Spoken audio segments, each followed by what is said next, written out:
మనం తెలుసుకుందాం ఈరోజు వాక్యము.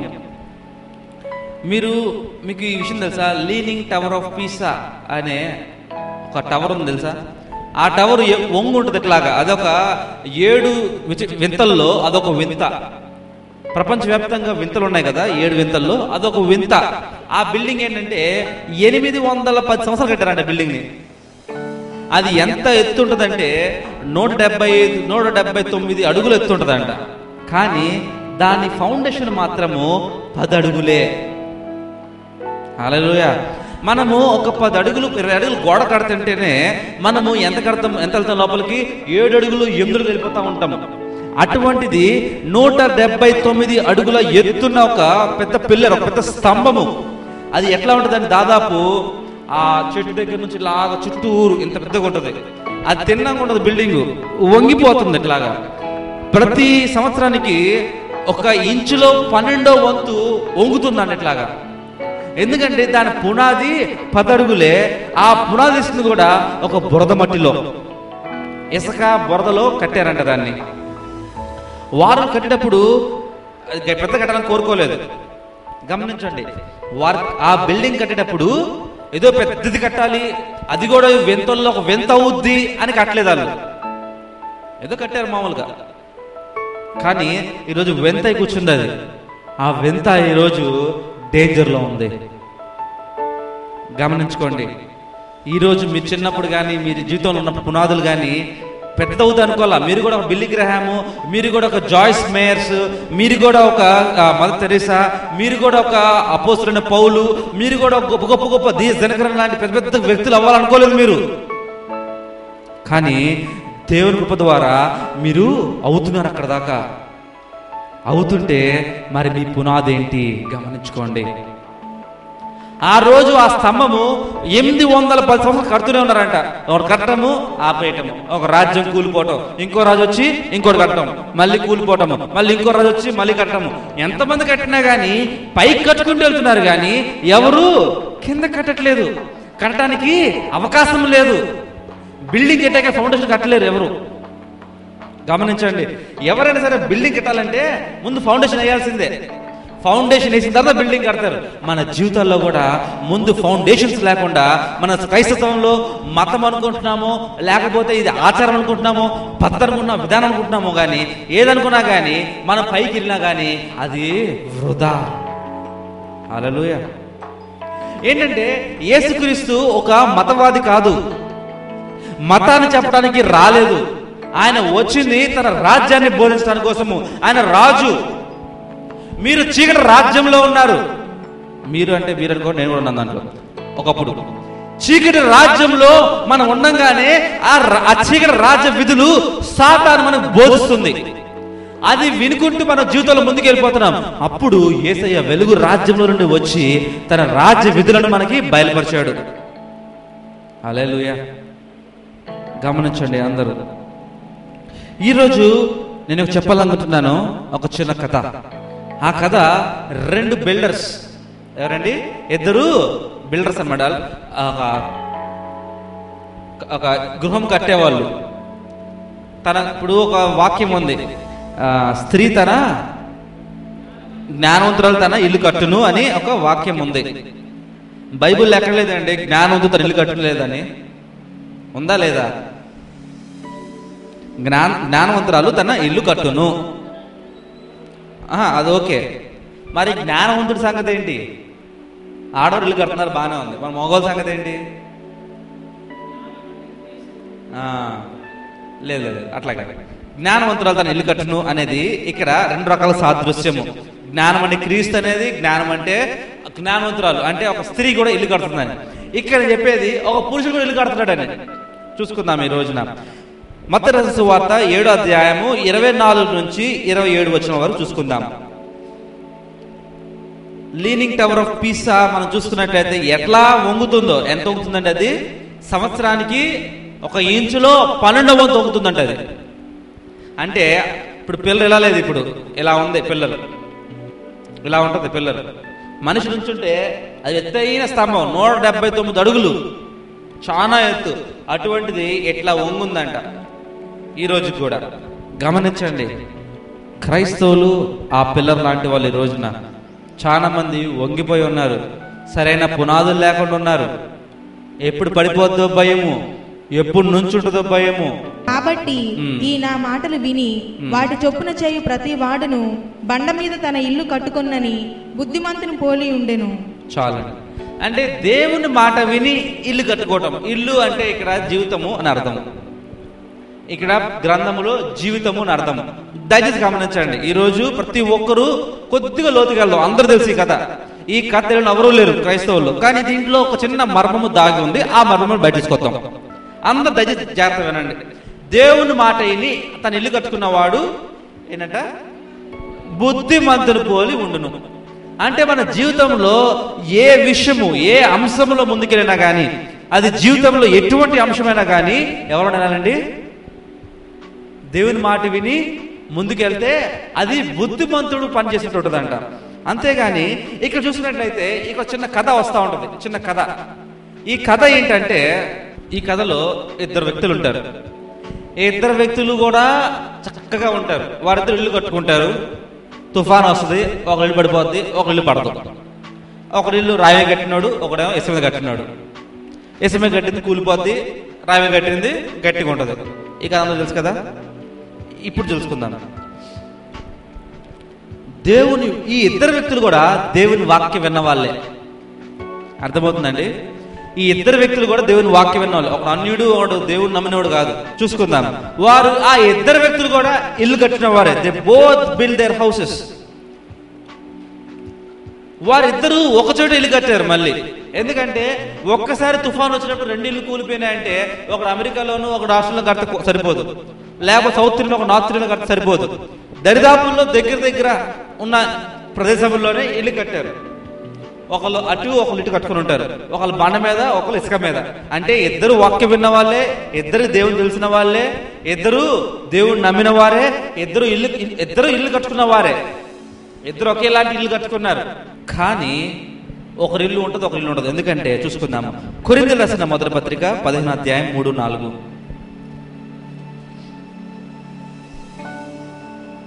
నాకు ఇయ్యబడిన ఉపదేశమును మొదట మీకు అప్పగించి తిని, అదేమనగా లేఖనముల ప్రకారము క్రీస్తు మన పాపముల నిమిత్తము మృతి పొందెను, సమాధి చేయబడెను, లేఖనముల ప్రకారము 3వ దినమున లేపబడెను. చాలండి. ఈ వాక్యము ఆ ఇద్దరికి ఇవ్వబడింది.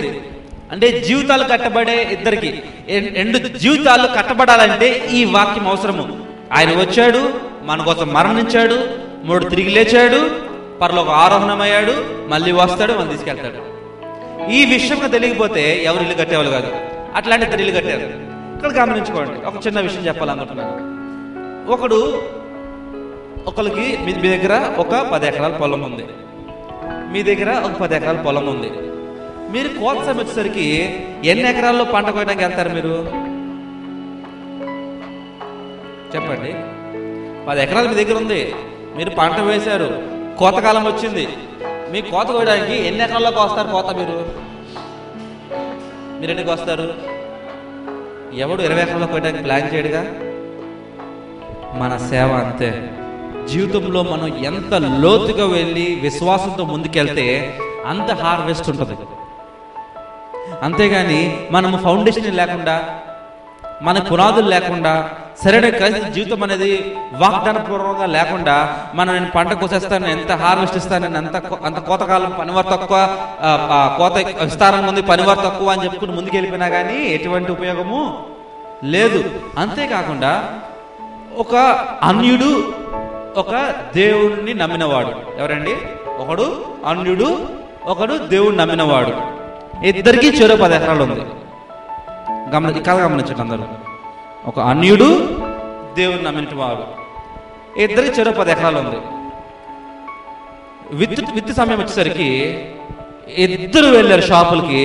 మంచి ధాన్యం కొన్నారు, మంచి విత్తనం కొన్నారు, చాలా మంచి విత్తనము, కాస్ట్లీగా కొన్నారు. ఇద్దరు దగ్గర ట్రాక్టర్లు ఉన్నాయి, ఇద్దరు సాధు చేశారు. హల్లెలూయా. కానీ అన్యుడు ఏం చేశాడంటే విత్తాడు. హల్లెలూయా. అన్యుడు ఏం చేశాడు? విత్తాడు. క్రైస్తవుడు, దేవుని నమ్మిన వాడు కూడా విత్తాడు. ఈ అన్యుడు ఏం చేశాడంటే దాన్ని సాల్వ్ చేశాడు. పురుగు పట్టకుండా ఎరువులు చల్లాడు. అది బాగా రావాలని చెప్పి ఎరువులు చల్లాడు. నత్రజని అన్ని అంటాయి కదా, అన్ని చల్లాడు. క్రైస్తవుడు మాత్రం ఏం చేస్తున్నాడంటే ఆ పొలం దగ్గర చెయ్యి వేసి మోకరించి ఏడ్చుకుంటూ ప్రార్థన చేస్తూనే ఉన్నాడు. అనుకుంటున్నాడు, ఏంటి ఇలా చేస్తే వస్తుందా, నేను నమ్మను అని చెప్పి ఏం చేస్తున్నాడు, ఎరువులు చల్లుతూనే ఉన్నాడు. మంచి సమయం వచ్చింది. సమయం రాగానే పాదులు తీసి నీరు ప్రారంభించేశాడు దాని లోపల. ఈడేం చేస్తున్నాడు, కన్నీటిని ప్రారంభించేస్తున్నాడు. ఇక్కడ చూడండి, క్రైస్తవుడు అన్యుడికి కోత సమయం రాగానే ఎవరు కోతకు వస్తారు, అన్యుడా క్రైస్తవుడా? ఒకడే కోస్తాడు, అన్యుడే కోస్తాడు. యేసుక్రీస్తు నమ్మినంత మాత్రాన లాజిక్స్ డిఫరెంట్ గా మారిపో. విత్తనం వేయకుండా ఫలం ఆశించకూడదు. విత్తనం వేసాక దాన్ని సాల్వ్ చేయాలి, అది రూల్, అది అంతే. క్రైస్తవుడు యేసుక్రీస్తు నమ్మినంత మాత్రాన ఇది పైకి ఎగరదు, కిందే పడుతుంది. అది కిందకే పడుతుంది. నేను ప్రార్థన చేస్తాను, ఇది పైకి వెళ్ళాలి అంటే ఇది దేవుడిచ్చిన ధర్మశాస్త్రం. నాటు సమయము, కోత సమయము, నాటు సమయంలో మీరు నాటు వేయాలి, పంట చక్కగా చూసుకోవాలి, కోత సమయం ముందు మీరు కొయ్యాలి అని ఆది కాలంలో రాసి ఉన్నప్పుడు ఆ పంట కాలంలో మీరు విత్తనాలు చల్లి కూర్చొని ప్రార్థన చేస్తే మీకు ఏమొస్తుంది? ప్రతి ఒక్కరు గమనించండి, క్రైస్తవుడు అంటే బైబిల్ పట్టుకొని వాక్యం పట్టుకొని ప్రార్థించేవాడు కాదు. క్రైస్తవుడు అంటే వాక్యం ఉండాలి, ప్రార్థన ఉండాలి, వ్యక్తిగత ప్రార్థన అన్నీ ఉండాలి. దాంతోడు మీరు బయట క్రియ చేయాలి. ఎవరైనా సరే బాగా సక్సెస్ఫుల్ అయిపోయారు అనుకోండి, బాగా సక్సెస్ఫుల్గా అయ్యారనుకోండి, వాడు ఏం చెప్పిన చక్కగా వింటారు. వినండి, వింటారు. ఆ చెప్పేదంతా దేంట్లో ఉంటుంది తెలుసా? బైబిల్లోనే. బైబిల్లో యేసు, దేవుడు, క్రీస్తు, యెహోవా, ఈ పరిశుద్ధాత్మ దేవుడు అని పేర్లు తీసి సక్సెస్ స్టోరీస్ బైబిల్ నుంచి తెస్తారు బయటికి. దానికి మనము టికెట్లు కొంటాం. ఎంత టికెట్లు కొంటామండి? 1000 రూపాయలు, 2000, 3000, 4 టికెట్లు కొంటాం సక్సెస్ స్టోరీస్కి. సక్సెస్ అయినవాడు కానీ ఎవడైనా సరే వాడు విత్తనం విత్తాల్సిందే, పంట కొయ్యవలసిందే. నేను విత్తనం ప్రార్థన చేస్తాను సరిపోద్దా? మనోడు కూర్చొని 10 ఎకరాల్లో విత్తనం చల్లాడు అంతే, ఇంకేం చల్లా, నత్రజని చల్లా. తగిన కాలం వచ్చేసరికి ఏమైందంటే మట్టిలో సారం తగ్గిపోయింది. సారం తగ్గిపోయి పురుగు పట్టింది. పురుగు పట్టి నీరు లేక ఎండకి ఎండిపోయింది. గమనించుకోండి, మీ క్రియతో పాటు ప్రార్థన అవసరమే, వాక్యం అవసరమే, ఉపవాసం అవసరమే, అన్నీ అవసరమే. కానీ అదొక్కటే ఇంపార్టెంట్ కాదు. మీ క్రియతో ఎప్పుడైతే ఎన్ని కలిసి ఉంటాయో, ఏమంటండి, మీ క్రియతో ఏదైతే మంచి పని చేస్తున్నారో ఆ క్రియతో ఎన్ని కలిసి ఉంటాయో అప్పుడు ఫలము అధికమవుతుంది. హల్లెలూయా. ఈ 10 ఎకరాల్లో పంట కోసేవాడు దాని తగ్గట్టే వస్తాడు. కానీ నిజంగా ఈ క్రైస్తవుడు వీడు చేసినన్ని చేసి అధికంగా ప్రార్థన, అధికమైన కన్నీటి ప్రార్థన, ఉపవాసం చేసినట్లయితే ఇతనికన్నా ఫలము అధికంగా వస్తాడు. అది అద్భుతం. హల్లెలూయా. వీడు కొయ్యకుండా ఉన్నాడు, వీడు కోస్తాడు. ఒక విత్తనం ఎత్తే 1000 ఫలాలు వచ్చినాయి అనుకోండి, ఈ క్రైస్తవుడికి ఒక విత్తనం ఎత్తే 10,000 ఫలాలు వస్తాయి. అది ఆశీర్వాదం. అంతేగాని ఇళ్లలో కూర్చొని ప్రార్థన చేసుకోవటము, ఎప్పుడైతే మనం సొంత ధ్యానం చేసుకున్న వల్ల ఉపయోగం ఏమీ లేదు. మొదటి వాడు తన ఇల్లు ఇసుక మీద కట్టాడు. హల్లెలూయా. చూసుకుందాం. తిమోతి రాసిన 2వ పత్రిక 3వ అధ్యాయం 5వ వచనం. పైకి భక్తి గల వారి వలె ఉండి దాని శక్తిని ఆశ్రయించని వారై యుందురు. శక్తిని ఆశ్రయించని వారై యుందురు. ఆశ్రయించిన కదా, ఆశ్రయించని వారై యుందురు అంటే మనము క్రైస్తవులము. మనము వాక్యం ఉంది, ప్రార్థన ఉంది, కన్నీటి ప్రార్థన ఉంది, ఉపవాస ప్రార్థన ఉంది, టైపింగ్ ఉంది, బల్లారాధన ఉంది, ఆఫరింగ్ ఉంది, సీడ్ ఉంది, అన్నీ ఉన్నాయి. కానీ ఏం లేదంట,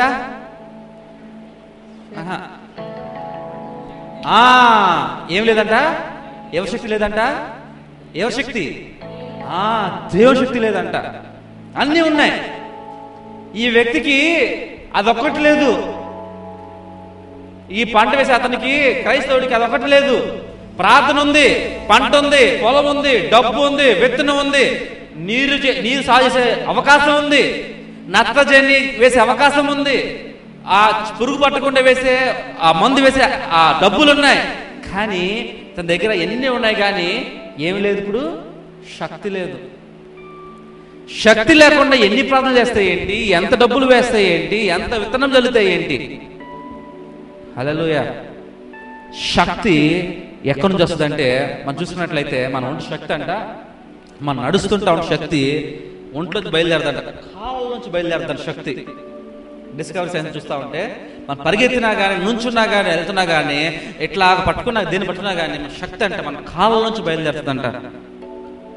బిల్డింగ్ కట్టినప్పుడు కూడా ఫౌండేషన్ కూడా దాని శక్తి కింద నుండే బయలుదేరుతుంది. ఎప్పుడైనా సరే కిందలో ఉన్న శక్తి, మన ఫౌండేషన్, మన పునాది క్రీస్తులో శక్తిగా ఉందా లేదా చూసుకోవాలి ముందు. ఏ పని చేసినా కానీ, ఏ పనిని చేయనివ్వండి, ఏ పనిని కానివ్వండి, మీ పునాది క్రీస్తులో గట్టిగా ఉందా? You are the winner. ఏమో మీ పునాది గట్టిగా ఉండొచ్చు కానీ మీ స్తంభం ఎంతే ఉండొచ్చు, పర్వాలేదు, దేవుడు ఎంతే ఉద్దేశించాడేమో. కానీ పునాది తక్కువ ఉండి ఎంత తిరిగినా కానీ ఉపయోగం లేదు. ఏదో రోజు తుఫాన్ రావచ్చు, పడిపోద్ది. పడిపోకుండా ఉంటుందండి ఏమన్నా? ఇంటికి ఒక 2 అడుగులు పునాదులు వేసుకొని పెద్ద బిల్డింగ్ కడితే ఆగిద్దా బిల్డింగ్? అసలు మనుషులు వచ్చేవరకు ఆగిద్దా? ఆగదు. చూసుకుందాం. లూకా రాసిన సువార్త 9వ అధ్యాయము 57 నుంచి 62వ వచనం వరకు. యేసయ్య మరి ఒక్కరితో నా వెంటరా. చూడండి, యేసయ్య నా ఇంటరా అని పిలుస్తున్నాడంట. యేసయ్య అంటే ఒకరిని పిలిచాడంట. పిలవగానే నా నుంచి వెంబడించంటే, అయ్యా నా తండ్రి నేను పాల్గొడి వస్తాను, చనిపోతాడు, చనిపోయి పాల్గొడి వస్తాను అంటే, చచ్చిపోయి పాల్గొట్టుకుంటారు కానీ నువ్వు వెళ్ళి ముందు వాక్యం ప్రకటించు అంటే, దేవుడు దేనికి ఇంపార్టెన్స్ ఇస్తున్నాడు? ఫ్యామిలీకి ఇవ్వద్దు బాబు, వాక్యానికి ఇంపార్టెన్స్ ఇవ్వని చెప్తున్నాడు. తర్వాత ఇంకొక వ్యక్తి ఇట్లా సేవ పిలుస్తుంటే, అయ్యా నాకు టైం ఇవ్వాలని కానీ అంటున్నాడంట. యేసయ్య అంటున్నాడంట, ఎవడైనా నాగలి మీద చేయి వేసి వెనకెళ్ళి వస్తాను, ఇప్పుడే వచ్చేస్తానంటే ఏమంటున్నాడు? అలా ఏమంటున్నాడు? దేవుని రాజ్యంకి పాత్రుడు కాదు. మీలో ఎంతమంది దేవుని సమర్పించుకున్నారు? మీలో ఎంతమంది దేవుని సేవ చేస్తారని ఒప్పుకున్నారు? మీలో ఎంతమంది వెనక్కి తిరుగుతున్నారు? దయచేసి గమనించుకోండి. ఎన్ని పనులు చేసినా కానీ వెనక్కి మాత్రం తిరగద్దు. ఏంటండి, ఎన్ని కష్టాలు వచ్చినా నష్టం వచ్చినా కానీ ముందుకు వెళ్ళడానికి ప్రయత్నించాలి, వెనక్కి మాత్రం వెళ్ళకూడదు. ఆ దూరం చూసుకుంటూ పోతా ఉంటే ఒక వ్యక్తి ఎక్కడ కట్టాడండి? ఇల్లు ఎక్కడ కట్టాడు? ఇసుక మీద కట్టాడు. ఇప్పుడు రెండో వ్యక్తి ఎక్కడ కడుతున్నాడు? ఈయన బండ మీద కడుతున్నాడు. రాక్ అంటే గ్రీక్లో పెట్రా, అదే పేతురు. బండ మీద కడుతున్నాడు ఇల్లు. ఈ బండ మీద కట్టినప్పుడు ఏమవుతుందంట చూద్దాం. మత్తయి రాసిన సువార్త 16వ అధ్యాయం 16, 17, 18. ఒకడు ఎక్కడ కట్టాడు ఇల్లు? ఒకడేమో ఇసుక మీద కట్టాడు, ఇంకోటే బండ మీద కట్టాడు.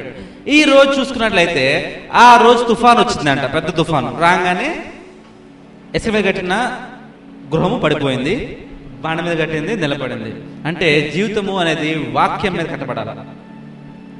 ఏదైనా సరే దేవుని వాక్యం మీద కట్టబడాలి. ఇక్కడ గమనించండి, అందరూ లెక్కేసుకోండి. మొదటిది ప్రజలు, రెండోది మినిస్టర్స్, రాజకీయ నాయకులు, వాళ్ళ మీద ఉండేది లీడర్స్, మూడోది, నాలుగోది దూతలు, ఐదోది ప్రధాన దూతలు, ఆరవది ఏక కిరీటం ధరించుకునేవారు, ఏడవది 2 కిరీటం ధరించుకునేవారు. గమనించండి ఒకసారి. మొట్టమొదటిది ఏంటి? ప్రజలు, రెండవది రాజకీయ నాయకులు, మూడోది లీడర్స్, నాలుగోది దూతలు, ఐదోది ప్రధాన దూతలు, ఆరవది ఏక కిరీట గ్రహీతులు అంటే కిరీటము, అదే కిరీటము జీవ కిరీటము పెట్టుకున్నవారు, ఏడవది 2 కిరీటాలు, ఏ కిరీటాలు అయ్యి?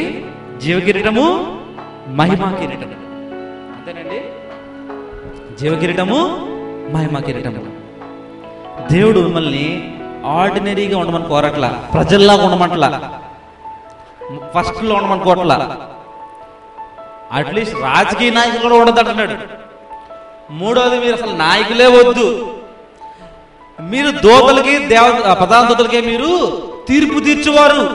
అంటే వీళ్ళందరి మీద వాళ్ళ హైయెస్ట్, వారికే మీరు తీర్పు తీర్చువారు. మీరు ఏమన్నాడు,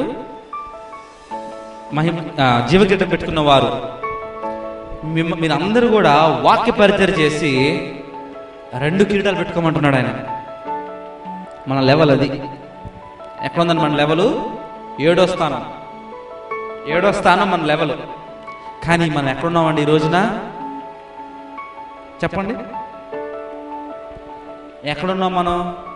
చెప్పుకోవడానికి 6వ స్థానం 7వ స్థానం చెప్పుకుంటాం.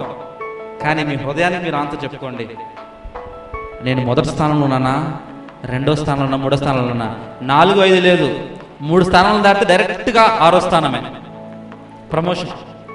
మీ స్థానం ఏంటి గమనించుకోండి. మీరు ఎంత పెద్ద స్థానంకి వెళ్ళాలన్నా కానీ 7వ స్థానంలో ఉన్నారంటే కింద మొదట మీ విశ్వాసం అనే పునాది వాక్యం ముందు నిలబడాల. అందరూ విశ్వాసం జీవించమంటారు, కానీ ఈరోజు ఈ వాక్యంలో దాగున్న మర్మం ఏంటంటే విశ్వాసము వాక్యమందు ఉండాలి. ఎప్పుడైతే మీ విశ్వాసము వాక్యమందు ఉన్నట్లయితే మీరు చెదిరిపోరు. మీ విశ్వాసం మీ వాక్యమందు కాకుండా దేవుని వాక్యమందు. నేను నమ్మిన వాక్యాలు చాలా ఉంటాయి, నేను ఉద్దేశించుకొని నేను అనుకున్న వాక్యాలు చాలా ఉంటాయి. కానీ ఎప్పుడైతే దేవుని వాక్యమందు మన విశ్వాసం బలంగా ఉంటుందో, దేవుని యందు ఎట్లాగో బలంగానే ఉంటుంది. ఏంటండి, మన విశ్వాసం లేనిది ఉందని నమ్మటం మనకు చాలా ఈజీ. మన క్రైస్తవులకు ఇంకా చాలా ఈజీ. ఎందుకంటే ఎట్లాగో రాదు, వస్తే మంచిదే, రాకపోతే నష్టం లేకుండా ఉంటుంది. వస్తే ప్లస్ అవ్వాలి, లేకపోతే మైనస్ అవ్వకూడదు. కానీ ఎప్పుడైతే వాక్యమందు విశ్వాసం మీరు కలిగి ఉన్నట్లయితే మీరు ఎన్నటికీ చెదిరిపోరు.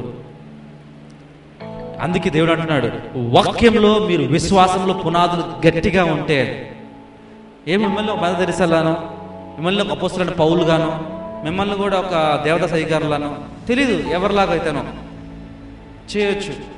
ఒకవేళ మీరు అంత స్థితికి వెళ్ళిపోయిన తర్వాత చాలా మంది దైవజనులు చెప్పాను, పేర్లు చెప్పాను, ఇంకా చాలా మంది పేర్లు నేను చెప్పలేదు. మీకు తెలుసు తెలియదు కానీ చాలా మంది ఉన్నారు, ఇంకా వాళ్ళ పేర్లు నాకు తెలుసు, కానీ ఇప్పుడు చెప్పదలుచుకోవట్లేదు. అటు వారు ఆ పునాదులు చాలా తక్కువగా ఉన్నాయి, వారి జీవితంలో చాలా ఎత్తుకు ఎదిగారు. ఏంటండి, చాలా ఎత్తుకు ఎదిగారు. ఏమయ్యారు? లాస్ట్కి కుప్ప కూలిపోయారు. జీవితంలో ఎత్తైన స్థానానికి వెళ్ళి పడిపోవటము అంత దరిద్రం ఇంకెక్కడా లేదు. అన్ని అనుభవించి దేవుడు ఆశీర్వదించాడు, అతన్ని బాగా ఆశీర్వదించాడు అని చెప్పంగానే ఆ ఆశీర్వాదమును తలకెక్కించేసుకొని నేను ఆశీర్వదించబడ్డామని చెప్పుకుంటే ఏమైందండి? పడిపోయాడు. అట్లా దైవజనులు చాలా మంది ఉన్నారు, పడిపోకుండా నిలబడిన వారు దైవజనులు చాలా మంది ఉన్నారు. మరి మీ పరిస్థితి ఎలా ఉంది? విశ్వాసంలో మీ కండిషన్ ఏంటి? మీరు సేవలో ముందుకు వెళ్దాం అనుకుంటే దయచేసి ఒకసారి కూర్చొని మీ పునాదులు ఎంత స్ట్రాంగ్గా ఉన్నాయో మీరు గమనించుకోండి. మీ పునాదులు మీకు కానీ స్ట్రాంగ్గా లేకపోతే ఎటువంటి ఉపయోగం లేదు. మీ 10th క్లాస్ ఫౌండేషన్ గట్టిగా లేకపోతే ఇంటర్ కంపల్సరీ ఫెయిల్. ఒకవేళ ఇంటర్ ఫౌండేషన్ వీక్గా ఉంటే డిగ్రీ పాస్ అవ్వలేము. డిగ్రీ పాస్ కాకపోతే జాబ్ లేదు బయట. హల్లెలూయా. మరి మీ ఫౌండేషన్ ఎలా ఉంది ఈ రోజున? ప్రతి ఒక్కరు గమనించుకోండి. మీ ఫౌండేషన్ వాక్యం ముందు ఉందా, లేదా మీ ఫౌండేషన్ మీ సంతృప్తి యందు ఉందా? సంతృప్తి చేస్తే సంతృప్తిగా ఉంటాను, దీంట్లో దేవుని నమ్ముతాను, దీంట్లో దేవుళ్ళ బలంగా ఉండగలను నేను విశ్వసిస్తున్నాను అని మీలో మీరు విశ్వసిస్తున్నారా? వాక్యాన్ని తీసుకుంటున్నారా? మీ వాక్యం మిమ్మల్ని ఎక్కడ నడిపిస్తుంది? మీ వాక్యం మిమ్మల్ని వెలుగులో నడిపిస్తుందా, లేదా అదే వాక్యము చీకటి నడిపిస్తుందా? గమనించండి, వాక్యము వెలుగులో కాదు కానీ చీకటి నడిపిస్తుంది. ఎందుకంటే ఆ చీకటి శక్తి సాతాను కూడా మనం ప్రలోభించి మనం పడేయడానికి దేవుడు వాక్యమే వాడుకుంటాడు. హల్లెలూయా. ఆ వాక్యం పట్టుకొని వాడుకుంటాడు. ఆ వాక్యం పట్టుకొని వాడుకుంటున్నప్పుడు మీరు చీకట్లోకి వెళ్ళిపోతున్నారా, లేకపోతే వెలుగులోకి వెళ్తున్నారా? గమనించుకోండి దయచేసి ఒకసారి, మరొకసారి ప్రతి ఒక్కరు గమనించుకోండి. తల వంచుకుందాం, కళ్ళు మూసుకుందాం. ప్రతి ఒక్కరు గమనించుకోవాలా. అడగండి, మిమ్మల్ని మీరు అడుక్కోండి, దేవుణ్ణి అడగండి, ఎవరు మౌనంగా ఉండవద్దు. విశ్వాసంలో, వాక్యమందు ఉన్న విశ్వాసంలో నా పునాదికి ఎంత బలం ఉంది, నేను ఎంతవరకు నుంచోగలను, వాక్యమందు నేను దేవుణ్ణిలో ఎంతవరకు నుంచోగలను, ఎంత బలంగా ఉండగలను. మీరు ఎంత బలంగా సేవ చేయాలన్నా, మీరు ఎంత బలంగా వాక్యం చెప్పాలన్నా, మీ పరిచర్య ఎంత బలంగా ఉండాలన్నా, ముందు మీ పునాది అంత బలంగా ఉండాలి. విశ్వాసంలో, వాక్యమందు.